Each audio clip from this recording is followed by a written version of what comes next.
ரிஷபராசி அன்பர்களே, சனி பகவானின் வக்ர பலன்கள் 138 நாட்கள், அதாவது 27/7/2026 முதல் 11/12/2026 வரை. இந்த ரிஷப ராசி அன்பர்களுக்கு சனி பகவான் யார் அப்படின்னா 9க்குரியவன், பாக்யஸ்தானத்தின் அதிபதி. அதே சமயத்தில் 10க்குரியவன், தொழில் ஸ்தானத்தின் அதிபதி தான் அந்த சனி பகவான். இப்போ 11ஆம் இடம், உங்கள் ராசிக்கு 11ஆம் இடமான லாபஸ்தானத்தில் அமர்ந்து கொண்டு வக்ரமாகிறார். சார் என்ன சார் பலன்? பாக்யாதிபதி, அதாவது உங்களுக்கு யோகத்தை தரக்கூடியவன், ராஜ யோகத்தை தரக்கூடிய ஒரு கிரகம் அப்படின்னா அது சனி பகவான் தான். இப்போ வக்ரமாகிறார். ஸ்லோவாக இருந்த விஷயங்கள் இப்போ வேகம் எடுக்க போகுதுன்னு அர்த்தம். போன 2-3 மாதத்துக்கு முன்னாடி நடக்காமல் இருந்த விஷயங்கள் இப்போ நடக்க போகுதுன்னு அர்த்தம். அப்போது தன்னுடைய இயல்புக்கு மாறிய தன்மையில் இப்போ இருக்க போகிறார். அப்போ யாருக்கெல்லாம் தொழிலில், வேலையில், உத்தியோகத்தில் ஒரு மந்தத்தன்மையாக இருந்து பெரிய லாபத்தை அனுபவிக்காமல் ஒரு தடை தாமதத்தோடு இருக்கக்கூடிய ரிஷபத்துக்கு இப்போ அப்படியே சேஞ்ச் ஆக போகுது. லாபத்தை அனுபவிக்க போகிறீங்க. புதிய புதிய ஒப்பந்தங்கள் உங்களுக்கு கிடைக்க போகிறது. தடைபட்ட விஷயங்கள் அப்படியே மாறப்போகிறது. அப்போ நல்ல விஷயங்கள் உங்களுக்கு கொடுக்க காத்து கொண்டிருக்குன்னு சொல்லுவேன். சார் நல்லதாக இருக்குன்னு சொன்னாங்க. ஒரு 3-4 மாதங்களாக நானும் பார்க்குறேன். எதுவுமே பெருசாக ஒரு இம்ப்ரூவ்மெண்ட் இல்லைன்னா இந்த வக்ர காலம் நிச்சயமாக உங்களை மாற்றி கொடுக்க போகிறதுன்னு அர்த்தம். அப்போ புதிய ஒப்பந்தங்கள் வரப்போகுது. உங்களுடைய முயற்சிகள் கை கொடுக்க போகிறது. லாபங்கள் பெருக போகிறது. அதற்குண்டான தொடர்புகள், பெரிய மனிதர்களின் தொடர்புகள் உங்களுக்கு கிடைக்க போகிறது. அப்போது நல்ல நல்ல ஸ்ட்ராட்டஜி பிளான் உங்களுக்கு கிடைக்க போகிறது. நல்ல தொழிலாளர்களும் கிடைக்க போகிறார்கள் அப்படின்னு சொல்லுவேன். அப்போது ஒரு பாக்கியம் என்பது நிச்சயமாக உண்டு. ஒரு ஃபேம் அப்படிங்கிறது கண்டிப்பாக உண்டு. ஒரு புகழ், கௌரவம் கண்டிப்பாக எதிர்பார்க்கலாம் இந்த ரிஷபராசி என்பர்கள். அப்போ வேலை போய்விட்டது, எனக்கு சரியான வேலை அமையவில்லை, வேலையில் ஒரு அழுத்தம், ப்ரெஷர், டென்ஷனோடு இருக்கிறேன், அது ரிலீஃப் ஆகணும் அப்படின்னு இந்த காலகட்டம் கண்டிப்பாக உங்களுக்கு சமப்படுத்தக்கூடிய தன்மைங்கிறது உண்டு. மேலதிகாரி தொந்தரவு இருந்தது, சக ஊழியரின் ஒத்துழைப்பு இல்லை, நாம் இப்போ இருக்கக்கூடிய இடத்துலையே ஒரு மாதிரியாக இருக்குது, என்னை அப்படியே ஒரு பெஞ்சில் உட்கார வச்சுருக்காங்க, எனக்குண்டான ஒரு ரெகனைசேஷன் இல்லை, பட் வேலை உண்டு, ரெகனைசேஷன் இல்லை. ஸோ இந்த மாதிரி இருக்கக்கூடிய ரிஷபத்துக்கெல்லாம் நல்ல மாற்றத்தை கொடுக்கக்கூடிய அமைப்புங்கிறது நிச்சயமாக நீங்கள் எதிர்பார்க்கலாம். வேலையில் ப்ரமோஷன் ஷுவராக கிடைக்கும். தடைப்பட்ட ப்ரமோஷன் கிடைக்க போகிறது.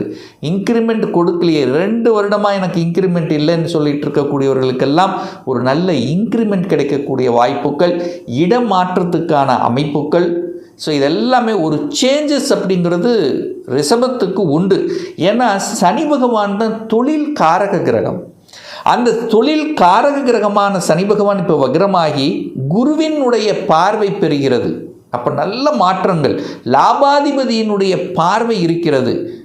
காலச்சக்கரத்தினுடைய 9ஆம் அதிபதியாக இருக்கக்கூடிய குரு பகவான், காலச்சக்கரத்தினுடைய 10ஆம் அதிபதியாக இருக்கக்கூடிய சனி பகவானை பார்க்கும்போது கண்டிப்பாக உத்தியோக ரீதியில், அதாவது சமூகத்தில் கூட சில நல்ல விஷயங்களை செய்து புகழ் பெறக்கூடிய அமைப்பு உண்டு. இந்த தர்ம கர்மாதிபதி யோகம்னு சொல்லுவோம் பார்த்தீங்களா. நாம் என்னதான் சம்பாதிச்சாலும் அதில் ஒரு சிறு பகுதியை எடுத்து சமூகத்துக்கு ஒரு சேவை செய்து அந்த சேவையின் மூலமாக மதிப்பை பெறக்கூடிய, ஒரு கௌரவத்தை பெறக்கூடிய அமைப்புங்கிறது நிச்சயமாக உண்டு இந்த ரிஷபத்துக்கு. அதுபோக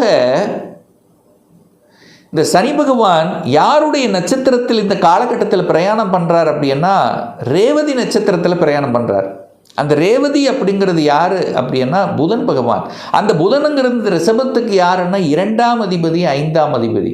அப்போ 2 அப்படிங்கிறது குடும்பம். அப்போ நிறைய பேர்த்துக்கு குடும்பத்தை அமைத்து கொடுக்கக்கூடிய சந்தர்ப்ப சூழ்நிலைகளை நிச்சயமாக உருவாக்கும். ஏன்னா லாபஸ்தானத்தில் இருக்கார்.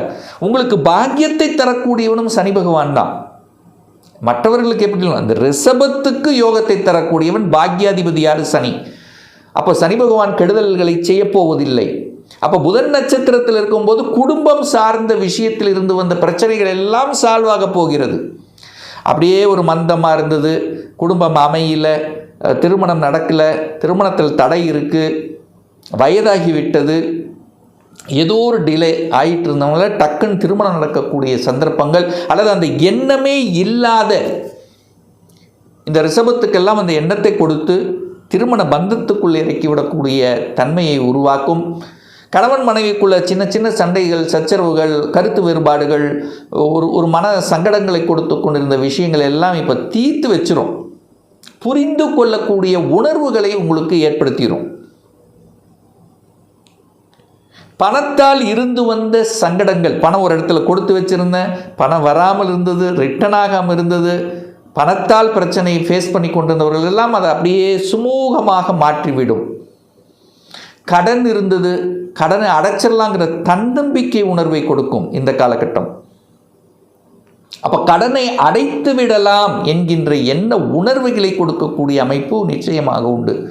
இந்த பிடிவாத குணமெல்லாம் இருந்ததல்ல, அந்த பிடிவாதெல்லாம் அப்படியே போக்கிரும். அந்த பிடிவாத குணமும் போக்கும். ஏன்னா லக்னத்தை பார்க்குதான். அப்போ பிடிவாதம் கண்டிப்பாக இந்த ரிஷபத்துக்கு உண்டு. அந்த பிடிவாத தன்மை அப்படியே போக்கிறோம். அப்படியே ஒரு ஃப்ளெக்சிபிலிட்டி அப்படிங்கிற தன்மை உருவாக்கும். பேச்சும் பார்த்திங்கன்னா கொஞ்சம் முதல் இருந்ததுக்கும் இப்போ பார்த்திங்கன்னா உங்களுக்கு அப்படியே ஒரு சேஞ்சஸை கொடுக்கும். அதாவது ஒரு பொதுநலத்தன்மையுடன் இருக்கக்கூடிய அமைப்புகளை உருவாக்கும். அந்த வளைஞ்சு நெளிஞ்சு இடத்துக்கு தகுந்த மாதிரி செயல்படக்கூடிய, முதல் ஸ்ட்ரிக்டான வாத்தியராக இருந்தவங்கள்லாம் இப்படி எப்படி ஃப்ளெக்சிபிளாக இருக்கும். ஸ்ட்ரெயிட் ஃபார்வர்டாக இருந்தவங்க இப்போ அப்படியே கொஞ்சம் வளைஞ்சு கொடுக்கக்கூடிய அமைப்புகளை கொடுக்கும். 5ஆம் இடம், 5ஆம் இடத்தை பார்க்குறார். பாக்யாதிபதி 5ஆம் இடத்தை பார்க்குறார். பாக்யாதிபதியாக இருக்கக்கூடிய சனி பகவான் இப்போ புதன் நட்சத்திரத்தில் டிராவல் பண்ணுறார், ரேவதி நட்சத்திரத்தில். அப்போ புதன் 5ஆம் அதிபதி. குரு பகவான் குழந்தை காரக கிரகமான குரு பகவான் சனியை பார்க்கிறார். அப்போ குழந்தை பாக்கியம் உண்டு, குழந்தை நலன்களில் அக்கறை உண்டு, குழந்தைகளை செட்டிலாக்கணுங்கிற எண்ணங்கள் உங்களுக்கு உருவாக்கும். அப்போ குழந்தை பாக்கியம் இல்லாத தம்பதிகளுக்கு முதலில் குழந்தை பாக்கியத்தை கொடுத்துரும்.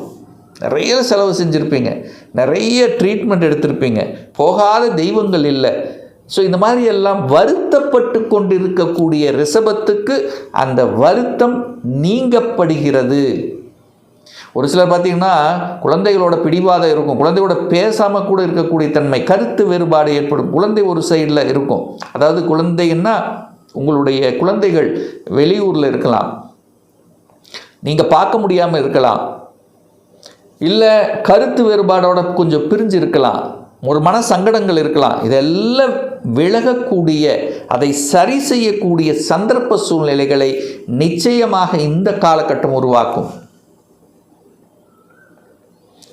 நிறைய பேர்த்துக்கு பார்த்திங்கன்னா பூர்வீக பிரச்சனை இருக்கும், சொத்து பிரச்சனை, பாக பிரச்சனை, அந்த மாதிரி இந்த மாதிரி ஏதாவது சகோதர சகோதரிகளுக்குள்ள இரத்தபந்த உறவுகளுக்குள்ள இருந்து வந்த கருத்து வேறுபாடுகளை நீங்கக்கூடிய வகையில், அதை சரி செய்யக்கூடிய வகையில் சந்தர்ப்ப சூழ்நிலைகளை உருவாக்கும். அதை நீங்கள் கரெக்டாக யூஸ் பண்ணிக்கிறது புத்திசாலித்தனம் இந்த ரிஷபராசி அன்பர்கள். திடீர் அதிர்ஷ்டம் என்பதும் உண்டுங்கிற நான் ரிஷபத்துக்கு இந்த சனி வக்ர காலத்தில் அதிர்ஷ்டமான சில செயல்பாடுகள் உண்டுன்னு சொல்லுவேன். திடீர்னு ஒரு லாட்ரியில் கிடைக்கிறது, இல்லை ஷேர் மார்க்கெட்டில் ஒரு லக்கு கொடுக்கறது, இன்சூரன்ஸ் என்னைக்கோ போட்ட பணம் ரிட்டர்ன் வருவது, மறைந்துள்ள பணம், கொடுத்து வைத்த பணம் ரொம்ப நாளாக ரிட்டர்ன் ஆகாமல் இருந்த பணம் அப்படியே உங்கள் கைக்கு வருவது, விற்காத நிலங்கள் இடங்கள் விற்பனை ஆகுவது.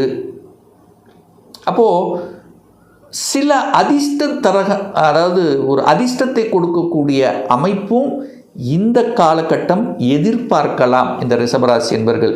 ஸோ ஒரு நல்ல மாற்றத்தையும் முன்னேற்றத்தையும் ஒரு சேஞ்சஸையும், அதாவது அந்த சனி அப்படிங்கிறது யோகத்தை தரக்கூடியவன். இப்போ வக்ரம் அப்படின்னா ஸ்லோவாக இருந்த விஷயங்கள் இப்போ பாசிட்டிவாக போகுதுன்னு அர்த்தம். அப்போ கடந்த காலத்தில், கடந்த ஒரு வருடமாக முன்னாடி நீங்கள் ட்ரை பண்ண சில விஷயங்கள் நடக்காமல் இருந்திருந்தால் இப்போ உங்கள் முயற்சியால் அதே விஷயம் சக்ஸஸ்ஃபுல்லாக நடக்கக்கூடிய அமைப்புகள் சந்தர்ப்பங்கள் நிச்சயமாக உண்டு அப்படின்னு சொல்லுவேன் இந்த ரிஷபராசி அன்பர்களுக்கு.